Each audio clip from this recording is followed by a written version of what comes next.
There's no tape between.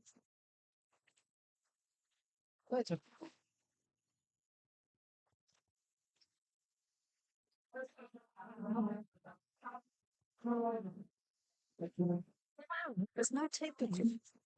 Yeah. I think they're all on. Yeah. No, kannst du schlafen.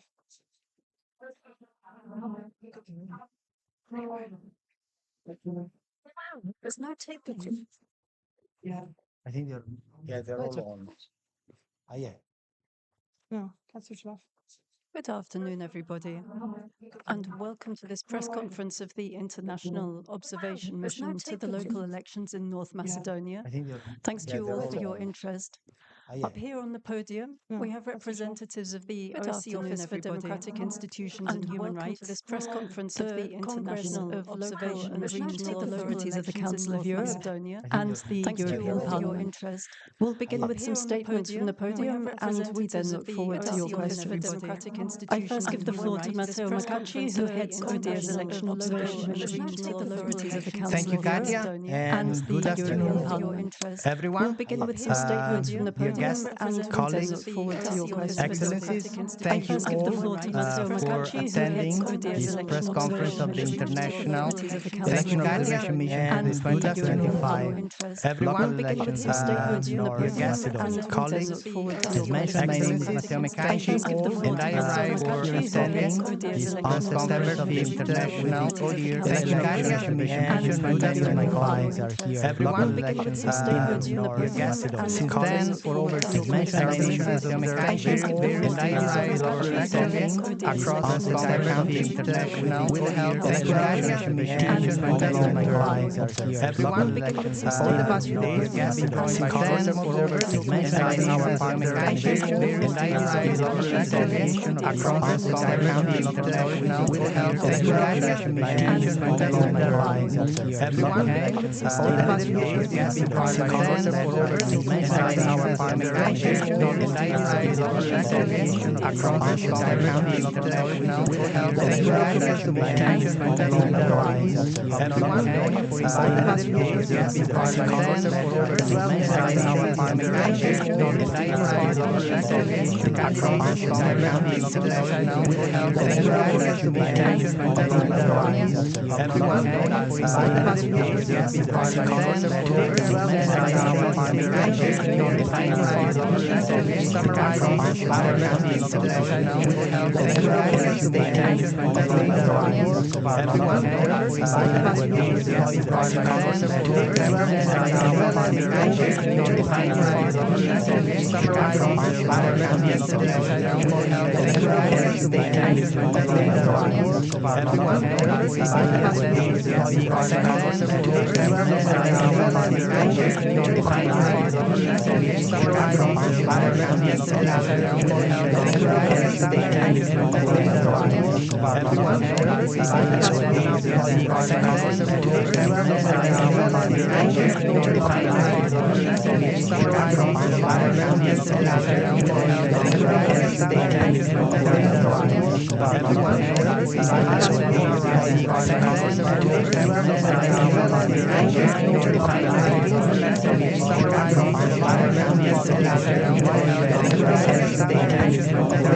Ladies and gentlemen, good afternoon.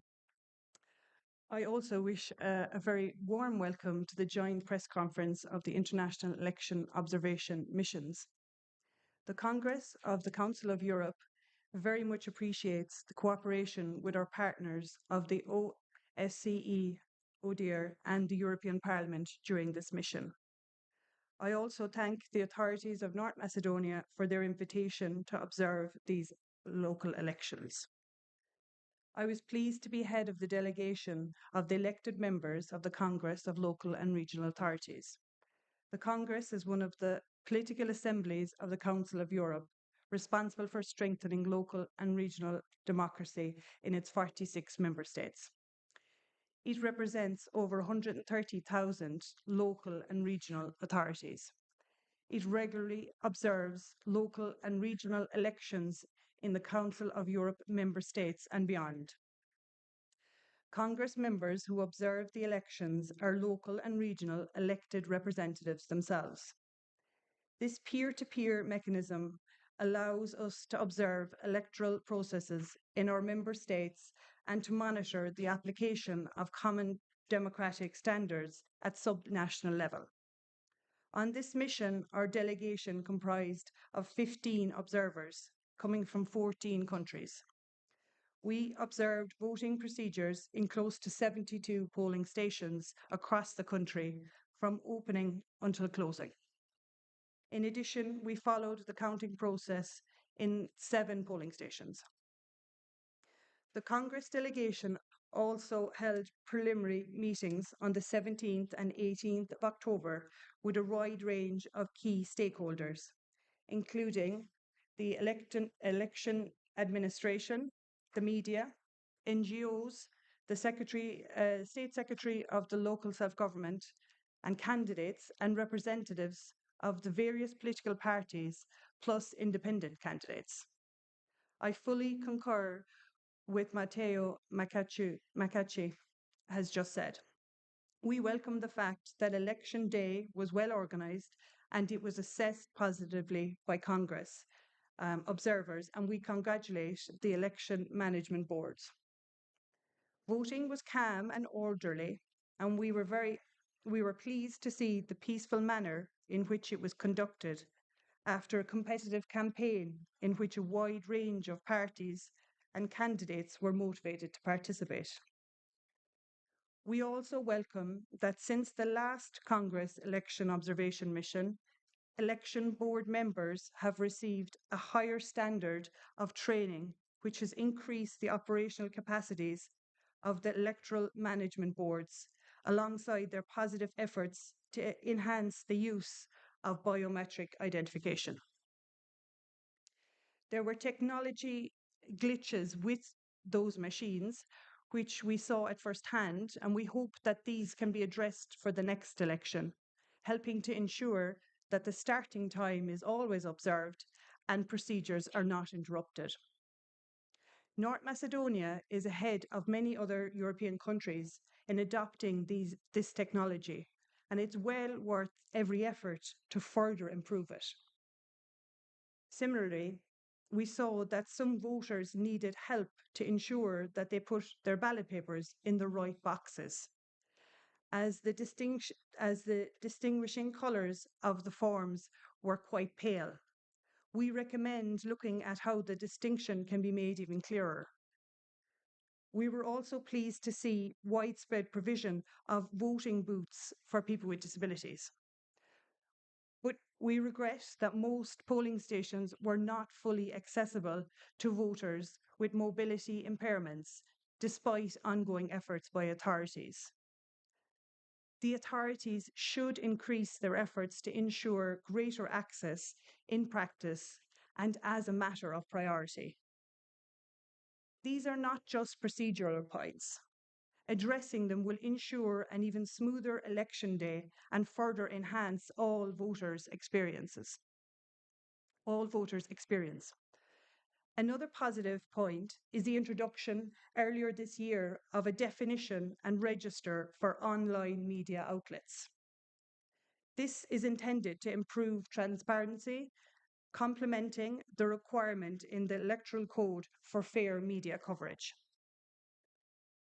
However, we regret that the current rules around parties' allocation and purchase of media airtime has resulted in the effective exclusion of smaller parties and independent candidates. The absence of local media, particularly outside the capital, is also a major issue, limiting coverage of local issues, which should be central to a local election campaign, and contributing to the prominence of national topics, further polarizing the electoral environment. We're concerned that several of the recommendations made by the Congress following the 2017 local elections have not been addressed. Certainly, the legal provision supporting gender balance on candidate lists has resulted in the consistent election of women to more than 1/3 of council seats. However, the situation for mayoral candidates is very different, where there is no mechanism to ensure women candidates. This exacerbated by the reality of gender-based violence and intimidation, including physical assault and hate speech online, means that women remain drastically underrepresented. All political parties have a role to play in addressing this. No woman should have to weigh her safety against her right to stand for elections. So, the low number of women mayoral candidates and the lack of accessibility for people with disabilities and older people remain serious concerns when it comes to inclusion. The Congress also previously recommended paying further attention to the accuracy of the voters list. It is clear that this remains an issue within the country. Equally, we heard widespread concern about the misuse of state resources in the lead up to the elections in the context of a widely shared perception of corruption. Certainly, this election campaign showed the way in which local issues can be crowded out by national debate in a highly polarised and politicalised environment. This is to the detriment of local voters and their needs and their rightful expectations, including the country's youth, many of whom are deeply disillusioned. More generally, I take this opportunity to say that yes, vibrant local democracy requires the highest election standards, of course. But it also needs a virtuous circle of good governance, institutions, and services that meet local needs and actively engaged people and civil society organisations. The European Charter of Local Self-Government, ratified in North Macedonia, helps countries to achieve that and is monitored by the Congress of Local and Regional Authorities across the 46 Council of Europe member states. We look forward to working with the country's authorities at every level in the months and years ahead to build on the progress that has been made. Following this mission, we will prepare a report together with recommendations addressed to the authorities of North Macedonia. This will be presented for adoption at the Congress session in Strasbourg next March. Once again, I thank all the members of this joint international election observation mission and look forward to answering your questions. Thank you. Thank you very much. Finally, we turn to Marta Temido, who heads the delegation from the European Parliament. Thank you so much, Katia. Good afternoon, ladies and gentlemen. As mentioned, I am Marta Temido, and I'm honored to address you on behalf of the European Parliament Election Observation Delegation. Our delegation from the European Parliament is comprised of myself, Mr. Carlo Hessler, Mr. Pierre Pompi, and Mr. Nicolas Farantouris, 4 members from 4 countries representing 4 political groups. We came here as part of the ODIHR International Election Observation Mission. Before proceeding with our impression on the elections, I would like to thank the Macedonian authorities for the invitation to observe these important elections, all the political parties, the independent candidates, and the civil society organizations that we met in the last days, the EU ambassador and the heads of missions of the EU member states present in Skopje, Mr. Matteo Mecacci, head of the OSCE ODIHR Election Observation Mission, Ms. Gobnit Mumnukam, head of the Congress of Regional and Local Authorities of the Council of Europe delegation, and all their staff for their support and contribution to the success of the mission. Last but not least, let me thank the Speaker of the Sobranie, Mr. Afrim Kashi, who confirmed the solid, long-standing working relationship between our 2 assemblies. Our delegation fully subscribes to the statement of the preliminary findings and conclusions of the International Election Observation Mission. The European Parliament observed elections in North Macedonia in 2002 and 2016 and 2024, while in 2020 we could not come due to the COVID pandemic. But this is the first time we observe local elections. This is not common practice for the European Parliament because normally we do not observe local elections. So this is a strong sign of commitment of our institution, which considers North Macedonia and the region of Western Balkans a top political priority and therefore eligible for getting support in all areas of mutual interest, including election observation, rule of law, capacity building, human rights, and mediation. Now let's come to our findings for this first round. During our stay here in Skopje, we listened to all our interlocutors with interest and attention. Although European integration was not a central campaign issue, we understand from most of them that a majority of parties and communities in North Macedonia remain committed to EU membership. We therefore suggest to the newly elected local authorities to advance their country's reform agenda. On a less positive note, we must observe that most ODIHR recommendations of previous election observations are still outstanding. For example, the issue of the voting register. Also, we acknowledge that some interlocutors expressed fear that there have been some irregularities, possible misuse of state resources, pressure on public employees, intimidation of voters, and that all this can happen again for the second round. I will now say a few words about election day. On Sunday, yesterday, our delegation observed the vote and the counting in many cities. One team was in Skopje, including Zentar, George Petrov, Chair, Butel, with another team visiting Tetovo, Gosivar, and Kičevo. Our observers noted a high degree of dedication among staff at election boards, including in rural areas. While the voting process itself was smooth, with citizens casting their ballots freely and in a peaceful atmosphere, we observed several procedural challenges. These include minor irregularities during the counting process, such as a failure to follow the prescribed procedural order. Furthermore, while operations were generally transparent, the tracking of voters and family voting were recurring activities in or near most election boards we visited. Technical issues such as slow functioning of the biometric voter identification devices were also noted. A significant concern was widespread lack of accessible facilities for persons with physical disabilities.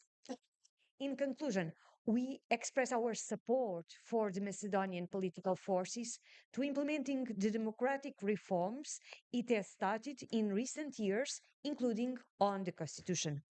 We further encourage a robust and sustained fight against corruption, a destabilizing force that threatens the integrity of the nation's democratic institutions. We encourage the new local authorities to focus on core local issues, answering citizens' calls for better living conditions, a lower cost of living, clean air, and a strong stand against corruption. We firmly support the aspirations of the Macedonian people for a prosperous future and a swift integration into the European Union. So, thank you very much for your attention. Thank you very much indeed. And thanks to you for your attention. There's time now for your questions. I'd like first to emphasize that while you're all very welcome here today, this is a press conference and we will only be taking questions from journalists. I'd therefore be grateful if you could begin by introducing yourself and your media outlet. The lady here, please go ahead.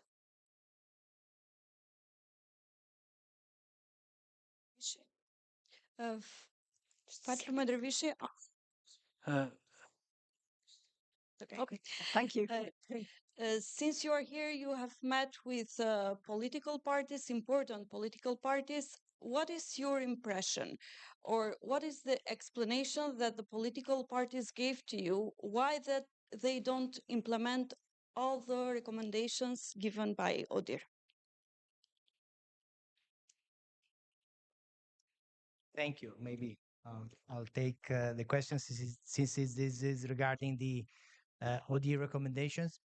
I mean, the focus of this mission was to observe the upcoming elections. So the work that is being done on the recommendation, which has been issued, as you know, over a number of years, is not done at this moment. But this is something that I think our institutions has continued to encourage. And we also can acknowledge there have been attempts in the past, even in 2024, there have been some electoral reform and some recommendations were implemented. As you noted, some of them are still outstanding, and it is our effort to continue to work with all political actors to try to implement them. One important element of our work is that we believe that for electoral reform, the process needs to be inclusive. And inclusive means having the participation and the input of all political forces, but not only, also civil society organization and citizens at large. Because when we are talking about elections, we are not talking only about some, policy choice of a government, whether economic policy, environmental policy, or financial policy. We are talking about the basic rule of democracy. So this is something that should see the participation and the input of all the people who are participating, which are the political parties, the citizens, civil society organization, the media organization. So sometimes it's difficult to reach the consensus of all, especially when the climate is polarized. As we have stated, the climate in this election was very polarized. So discussion on, finding common ground was not really on the agenda. Of course, we hope that in the future, also with the issuing of the new final report, we will be able to find the space and to bring everybody at the table to make the voice heard and then to finally implement some of these reforms, which will increase the quality of democracy and citizen trust in institutions, which I believe is very much needed. Yes, please, the lady here. Yes, please, if you could wait. Hi, I'm Ilona Gagovska from Burin. And you mentioned that there were problems with the accuracies of voting lists, and on social media there were maybe a dozen people who complained that their dead parents or their dead relatives were found on the voting lists. Did you observe something like this in the polling stations where you were monitoring? Based on our observation yesterday, we didn't come across anyone who was deceased on the voting list. No. One thing I can mention. there is a general concern about the accuracy of the voter list, which is connected to the number of people who are still registered in the voter register but are no longer living in the country. And this is an issue which has been ongoing for a long time. In this case, in order to be able to vote for these elections, you have to be resident. So if you're not resident in the municipality, you don't have the right to vote. So as we know, there are some cases where not all the people are living where they are still resident, and this, although we understand that this is part of an ongoing effort. So one of our recommendations was to try to look into this topic, and as done in other countries, to do a general audit also of the voter register to assess the accuracy. Regarding the dead people, it could be that if the voter list has not been recently updated, it might have happened. But I don't think we have seen that directly with our observation either. Thank you very much. Are there any other questions? I don't see any other questions from the floor, in which case we will leave it there. The report, as well as the press conference in all 3 language versions, are available on your way out and are also published on ODIHR's website. Thank you very much again for your interest.